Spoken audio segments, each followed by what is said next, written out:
এবার আমাদের নাহিদ রানার প্রশংসায় পাকিস্তানের সাবেক ক্রিকেটার ওয়াসিম আকরাম। হ্যাঁ দর্শক, এই কিংবদন্তি ওয়াসিম আকরাম নাহিদ রানা সম্পর্কে প্রশংসা করেছেন। আপনারা জানেন গতকালকে ফাইনালে পেশোয়ার জালমির জার্সিতে আরও একটা দুর্দান্ত পারফরমেন্স দেখিয়েছেন নাহিদ রানা।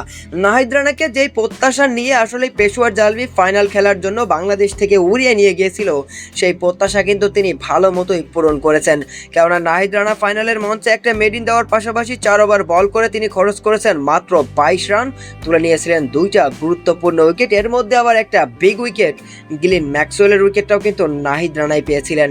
মূলত নাহিদ রানার এই পারফরমেন্স খুব কাছ থেকেই দেখেছিল ওয়াসিম আকরাম, এবং ওয়াসিম আকরাম এই পারফরমেন্স দেখার পর গণমাধ্যমের সামনে বলেই ফেললেন এটাই গতির আসল সৌন্দর্য। সে সবাইকে ভুগিয়েছে, ঘন্টায় 145 থেকে 150 কিলোমিটার গতিতে বল করছে, তার রান আপটা দারুণ, অ্যাকশনটা একদম সহজ, সামনে তার জন্য উজ্জ্বল ভবিষ্যৎ অপেক্ষা করছে। মূলত নাহিদ রানার প্রশংসায় যখন ওয়াসিম আকরাম, তখন তো বুঝতেই পারছেন নাহিদ রানা নিজেকে কোন পর্যায়ে নিয়ে গিয়েছেন। আপনি বুঝতে পারছেন ওয়াসিম আকরামের মতো একজন কিংবদন্তি ক্রিকেটার নাহিদ রানার প্রশংসা করছেন, তাহলে নাহিদ রানা তার এই অল্প সময়ের ক্যারিয়ারে কোন পর্যায়ে চলে গিয়েছেন। আমরা আশা করব নাহিদ রানা যেন পরিপূর্ণ ফিট থাকে, তিনি যেন সুস্থ থাকেন, এবং তিনি তার এই ধারাবাহিক পারফরমেন্স আমাদেরকে যেন বরাবর উপহার দিতে পারেন।